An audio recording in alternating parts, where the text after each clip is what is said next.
Hey guys, it's Becca with Miller's Crossing Vintage Design. Today I'm in my workshop trying to get caught up on some custom work. Now that spring is in the air, people are really wanting to get their furniture done, and I feel like it's all piled up at once. So here I am on a Sunday, and I have this beautiful vanity behind me that is a custom piece. This is the kind of stuff I absolutely love to paint because it's creative, it's fun. And she picked a gorgeous blue called Bohemian Blue. So I'm just gonna wait a minute and see if anybody pops on, and I'm gonna get started.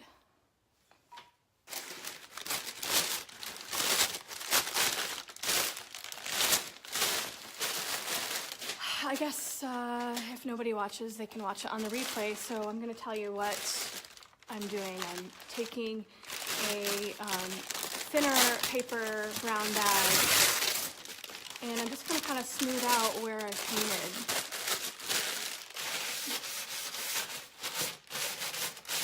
Maybe get out any brush marks or anything I might have.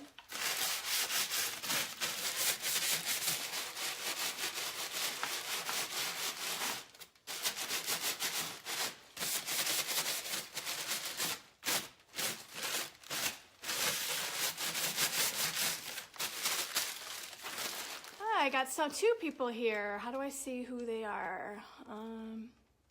There we go. Live viewers. You think I'd have this figured out by now.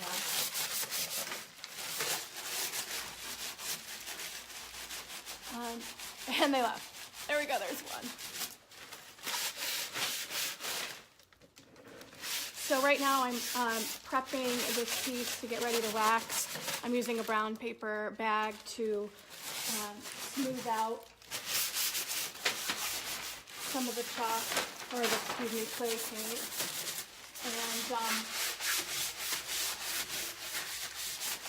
And what's cool about this is you actually, it's hard to see, but because there's minerals in the clay paint, using this paper bag really helps it shine and brings out those minerals.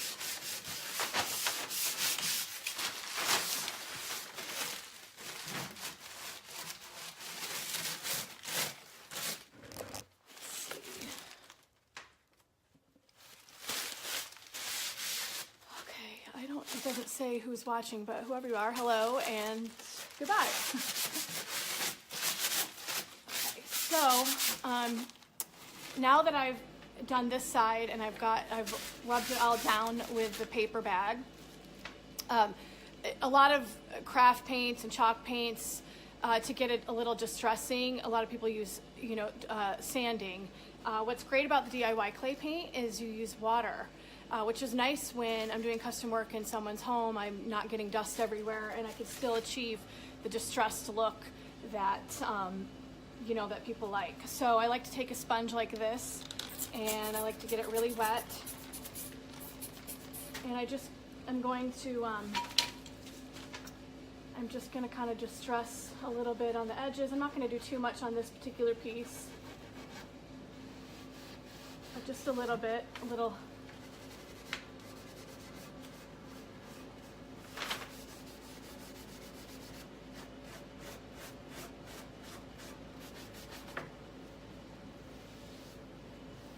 So you can see where the brown's kind of popping through a little bit.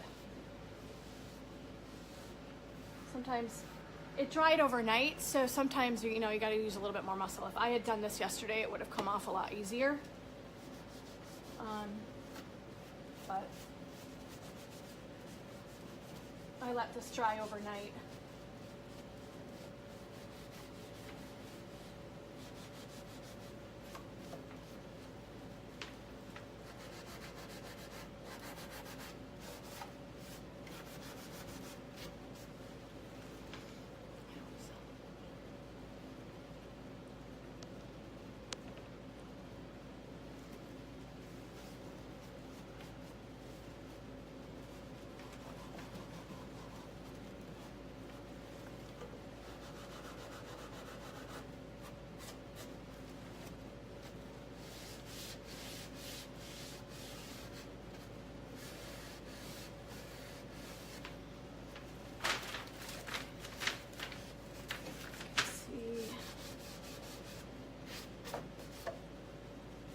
Okay, so for those of you that missed the first part, which is pretty much everyone, this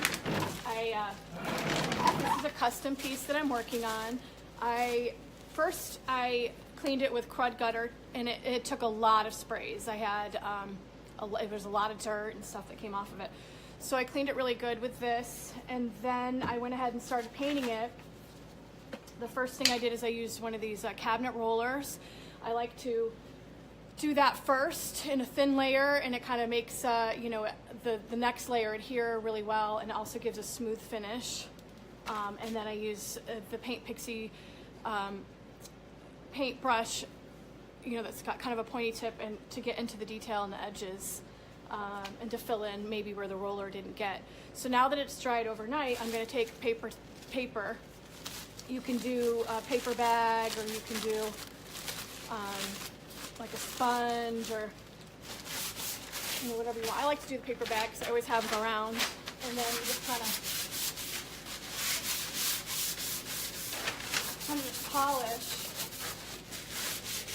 the clay paint. And it's hard to see on camera, but it does bring out a little bit of a sheen, and takes out any brush strokes I might have. Let's see if you can see that close. So you can see how it's kind of gotten a little shiny. That's the clay in the paint. Yeah, and it just helps kind of smooth out maybe where I might have had a brush mark.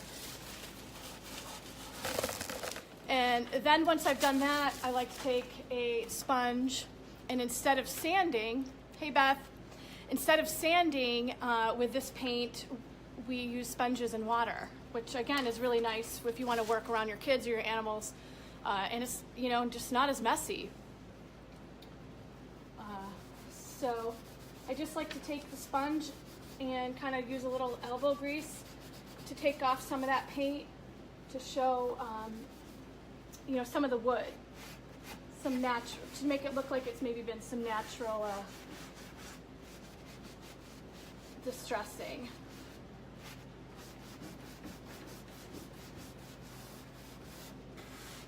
I love doing these kind of customs because they're creative, and it's a beautiful piece with all this detail, and I love bringing it, you know, a new life, and it's just going to be absolutely stunning when it's done. And this color is called Bohemian Blue, and I have this in the store, and I can also ship. It's hands down probably the prettiest color in the DIY family. It looks beautiful with dark. It does beautiful with dark wax, white wax, black wax. For this piece, I'm just going to, and my connection keeps going in and out.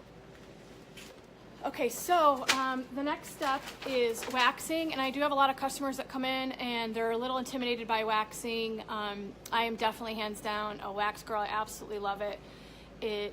If it's done the right way, it really brings out the beauty in the paint. And there's a lot of waxes on the market.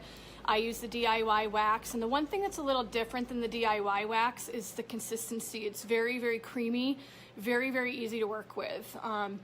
You do have to let it dry 24 hours before you can buff it. There are some other ones on the market that dry immediately. They are a bit more toxic, strong smelling. So again, this is great because I can bring it into a client's home and paint it right in their house. But I like to take a stiff brush like this. You can use a stencil brush, you know, I have these brushes in the store as well. A lot of people swear by t-shirt rags. I prefer the brush because it just gives me a little bit more control. So you want to take, and I just dab just a little bit on there. I don't want to put too much in, or I'll have to overwork it and you know, take it off. So it's almost like dry brushing that you would do with paint. And just brush it on there, a thin layer. And it is going to make it look a shade darker until it dries. So this isn't how it will look when it's done.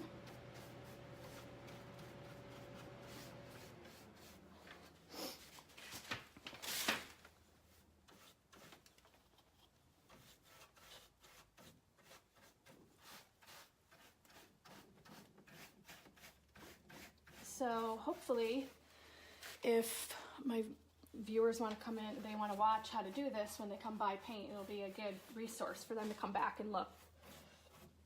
I'm really not a fan of doing lives. I don't do them a lot. But, you know, it's all about facing your fears and doing the things that you don't like to do. They help you grow as a person and grow in your business. So I know a lot of my friends have been out there doing lives and absolutely killing it. And so my goal is to do more, but I'm not, you know, professional camera. I'm not professional on camera. I'm not a actress or a journalist, so I apologize. So, and then when you're doing like the top,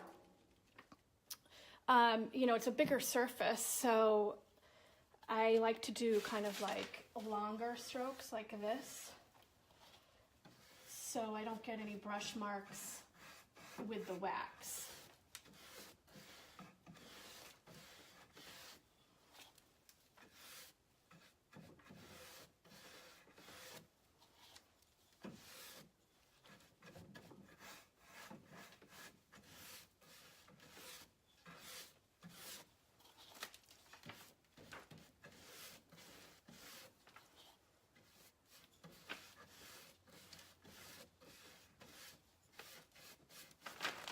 So that's pretty much it with waxing.